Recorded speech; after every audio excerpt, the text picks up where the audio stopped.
vamos apresentar o programa A Hora da Restauração. Arrependei-vos, pois, e convertei-vos, para que sejam apagados os vossos pecados, e venham assim os tempos do refrigério pela presença do Senhor, e envie Ele a Jesus Cristo, que já dantes vos foi pregado, o qual convém que o céu contenha até aos tempos da restauração de tudo, dos quais Deus falou pela boca de todos os seus santos profetas, desde o princípio. Olá, amigos e irmãos, que a graça e a paz do Senhor Jesus Cristo esteja em seu coração e em seu lar. Mais uma vez glorificamos a Deus pela oportunidade que nos concede e a você pela liberdade que nos dá de estarmos mais uma vez juntos aqui para glorificarmos o Senhor Jesus Cristo.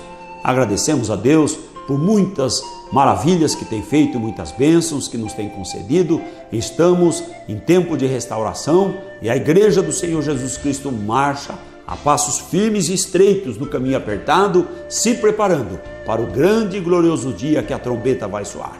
E nós lhe convidamos para que venha conosco se restaurar na presença do Senhor. Venha conosco obedecer a palavra de Deus, venha conosco estar preparados para ouvir o som da trombeta e subir no arrebatamento da igreja. Nós temos alegria, prazer de que você esteja conosco ouvindo a palavra de Deus. Também, se você tem problemas, dificuldades, enfermidades, opressões do inimigo, venha receber a bênção, a cura, a libertação que Jesus tem para você. Eu lhe convido para lermos a palavra de Deus, texto que se encontra na carta de Paulo aos Colossenses, capítulo 1, versículo 24 a seguir, que nos diz: regozijo-me agora no que padeço por vós, e na minha carne cumpro o resto das aflições de Cristo pelo seu corpo, que é a igreja, da qual eu estou feito ministro, segundo a dispensação de Deus, que me foi concedida para convosco, para cumprir a palavra de Deus. O mistério que esteve oculto desde todos os séculos e em todas as gerações, e que agora foi manifesto aos seus santos, aos quais Deus quis fazer conhecer quais são as riquezas da glória deste mistério entre os gentios, que é Cristo em vós, esperança de glória. No capítulo 2, versículo 1, diz ainda: porque quero que saibais quão grande combate tenho por vós e pelos que estão em Laodiceia, e por quantos não viram o meu rosto em carne, para que os seus corações sejam consolados e estejam unidos em caridades, enriquecidos da plenitude da inteligência, para conhecimento do mistério de Deus, Cristo, em quem estão escondidos todos os tesouros da sabedoria e da ciência.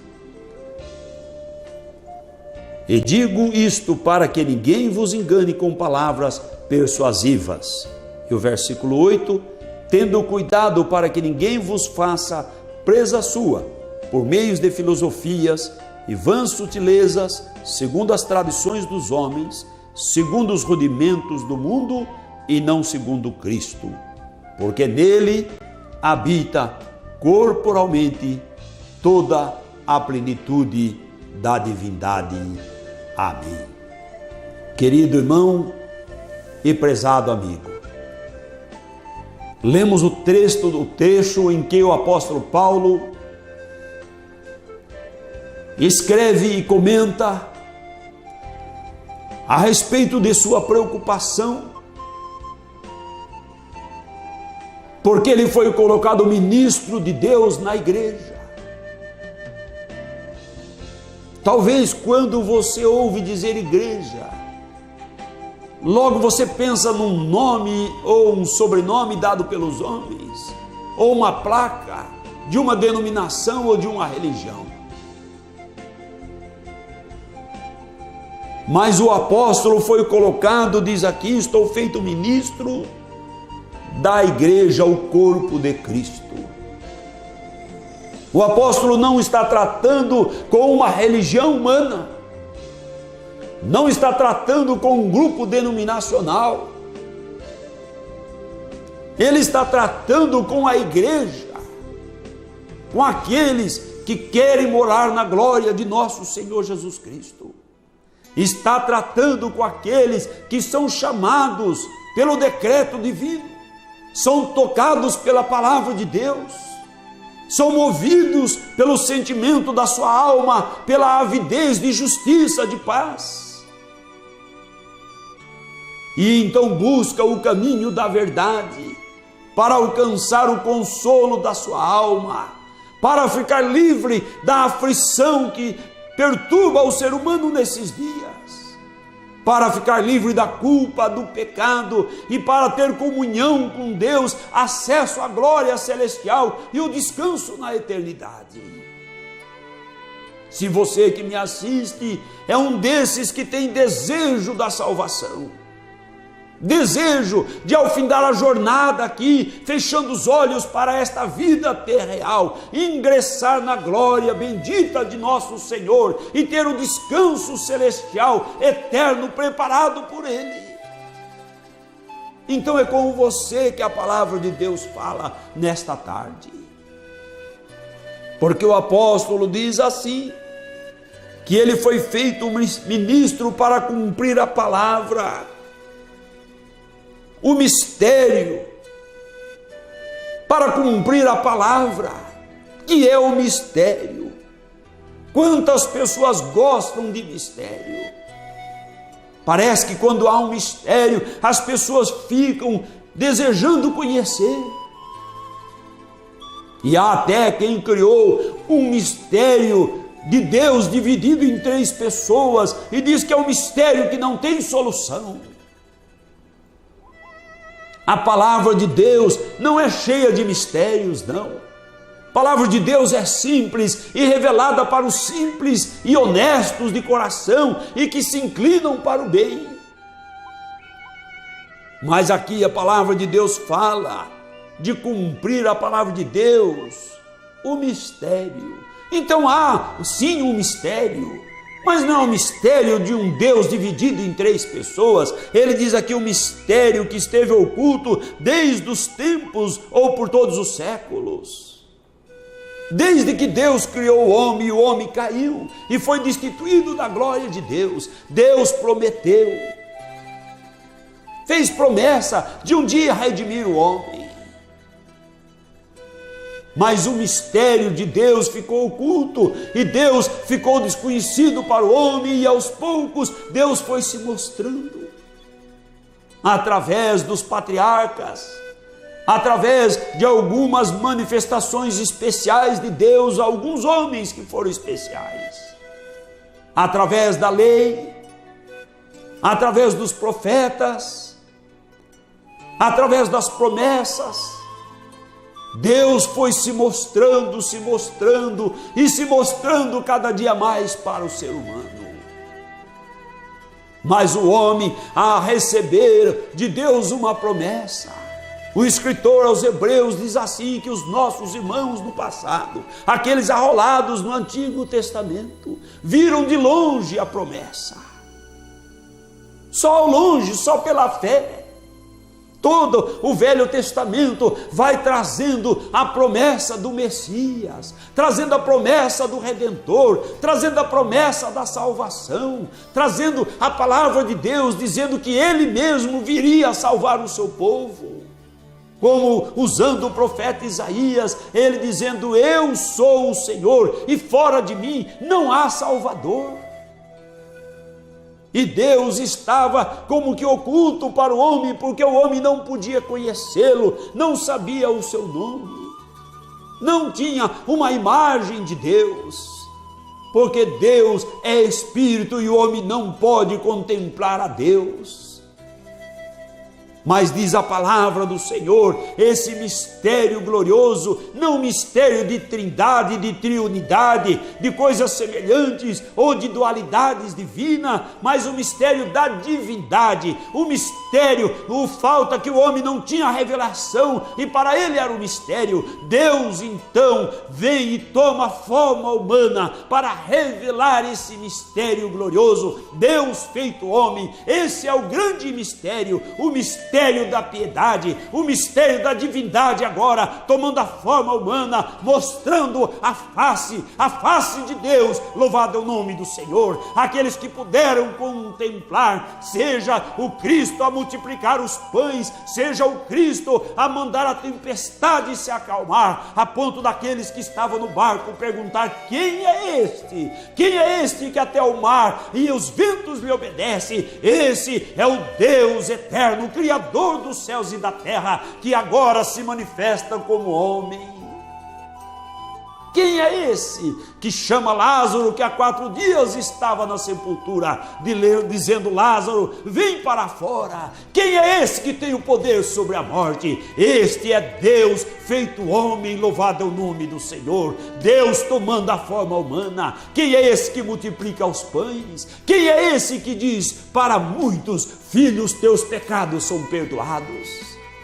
Não como algumas pessoas dizem mentindo: os teus pecados estão perdoados, porque o homem não pode perdoar pecado, mas Deus é o único que perdoa pecado, e o Senhor Jesus Cristo é o Deus homem, o Deus encarnado. Cristo é a expressa imagem do Deus invisível, e Paulo diz assim, que ele sofre agora pelos aqueles que não viram o seu rosto, porque ele queria explicar pessoalmente esse mistério tão glorioso de Deus de fazer homem. Os judeus não puderam compreender. Pegaram pedra, está registrado em João no capítulo 8, para apedrejar o Senhor Jesus. E o Senhor Jesus diz: por qual das obras boas vocês vão me apedrejar? E os judeus disseram: nós não te apedrejamos por nenhuma obra boa, mas nós vamos te apedrejar, disseram os judeus, porque tu, sendo homem, te fazes Deus a ti mesmo. Veja que eles reconheceram que Jesus afirmou que era Deus, mas eles não podiam compreender que Jesus era o Deus do Velho Testamento.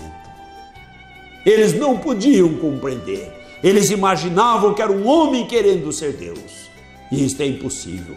E não conseguia compreender que era um Deus que se fez homem, para vir e como homem ser o Cordeiro de Deus, como homem ser chamado Filho de Deus, como homem ser chamado Filho do homem, como homem ir à morte de cruz, derramando sangue, o sangue que Paulo anota ou fala e Lucas anota no livro de Atos, no capítulo 20, versículo 28. Fala a igreja de Deus que ele mesmo resgatou com o seu sangue. Não resgatou com o sangue de um filho que estava no céu, não terceirizou uma obra tão grandiosa e gloriosa, não enviou um filho para sofrer, mas ele, o próprio Deus, tomou a forma humana e foi conhecido como filho. E diz aqui esse mistério que esteve oculto, louvado seja Deus, por todos os séculos ou desde os séculos, em todas as gerações, e que agora foi manifesto aos santos.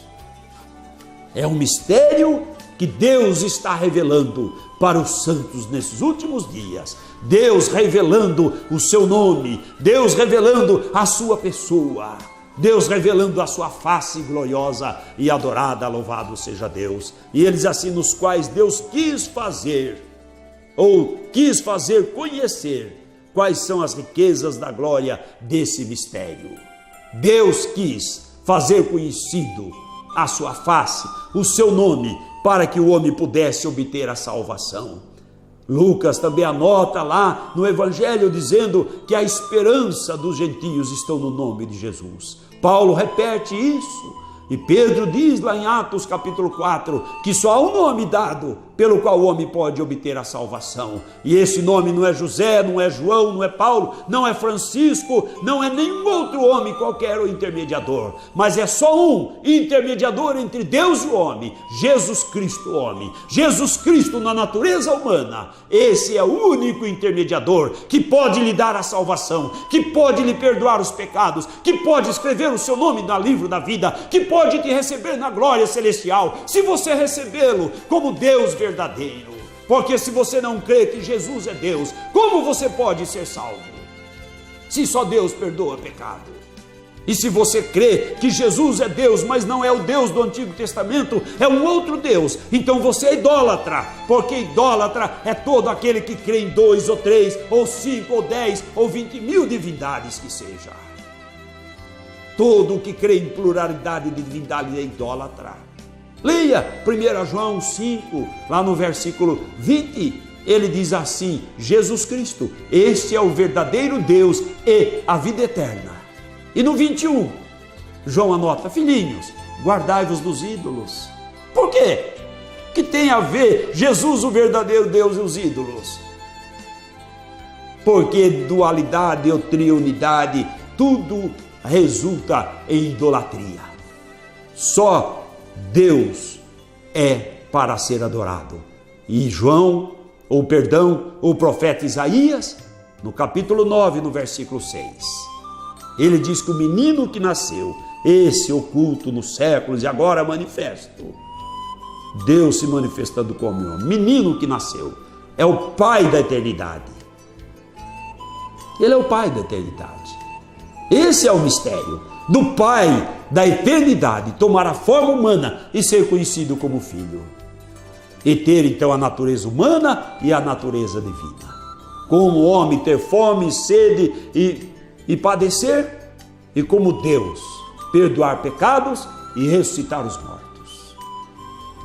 Grandes coisas tem o Senhor para você. E ele diz assim: a glória deste mistério entre os gentios. Agora, esse mistério glorioso da unicidade de Deus e Deus se fazer homem, sem deixar de ser Deus. Esse mistério, sim, esse mistério glorioso é para todas as gentes, para os gentios. E o mistério é Cristo em vós, esperança da glória. Se Ele é o Pai da eternidade, como disse Isaías, e agora Paulo diz assim: Cristo em vós. Como Cristo pode estar em você, se Ele é só homem? É possível? Cristo pode estar em você, porque Cristo é a expressa imagem de Deus, então Cristo é Deus, é o Espírito Santo. Por isso Jesus diz assim: vou, mas não vos deixarei órfãos, voltarei para vós. E outra vez diz: agora estou convosco, mas depois eu estarei em vós. Cristo em vós é a esperança da glória, porque entende esse mistério bendito. Mas ele diz assim, que a preocupação dele é com os que estão em Laodiceia, pelos que estão em Laodiceia, que é o tempo que vivemos hoje. O apóstolo tinha esta preocupação conosco, que viveríamos nesses dias da dispensação de Laodiceia, que é o direito dos povos.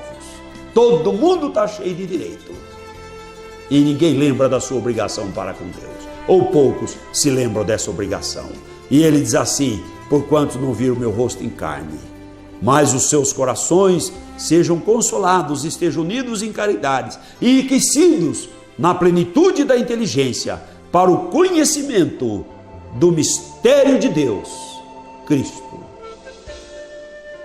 Conhecer o mistério de Deus, Cristo, que é Deus feito homem. Que você possa ser enriquecido da plenitude da inteligência, desta graça maravilhosa de Deus, ser unido em caridade, em amor à palavra de Deus. Não há uma seita religiosa, há uma placa, uma tradição, mas esvazie o seu coração de tudo destas coisas terreais e confira as Escrituras com um coração honesto diante de Deus. Peça ao Senhor essa plenitude de inteligência, de graça, para você poder ter esse conhecimento que diz aqui, desse mistério de Deus, Cristo, em quem estão escondidos todos os tesouros da sabedoria e da ciência. A sabedoria humana e a ciência humana, mesmo aquelas que estudam as coisas concernentes ao reino de Deus, enquanto sejam só ciência humana ou conhecimento humano, não compreenderão a revelação do grande mistério de Deus. Mas Paulo diz assim, para que ninguém seja enganado com palavras persuasivas de sabedoria humana, filosofias, sutilezas humanas, porque o mundo está cheio destas coisas, para confundir. Mas aqueles que buscam o Senhor devem lembrar desse mistério de Deus, Cristo. E ele completa aqui no versículo 9, porque nele Nele, Cristo, Deus homem, nele habita corporalmente toda a plenitude da divindade. Se é toda a plenitude da divindade, toda a divindade estava ali. Por isso Paulo escreve dizendo assim: Deus estava em Cristo, a divindade no corpo formado no ventre de Maria. Deus estava em Cristo, a natureza divina sobre a natureza humana, unidos agora. Deus se manifestando como homem, Deus agora tendo um corpo, Deus agora se fazendo conhecer, Deus agora se revelando para que eu e você possamos ter a liberdade de receber a salvação gloriosa em seu nome. E Paulo diz assim: Deus estava em Cristo reconciliando o mundo consigo mesmo, ou reconciliando consigo mesmo o mundo. Cristo não estava aqui reconciliando o mundo com o Pai que ficou no céu. Cristo não era um filho que veio do céu. Cristo é o filho aqui segundo a natureza humana.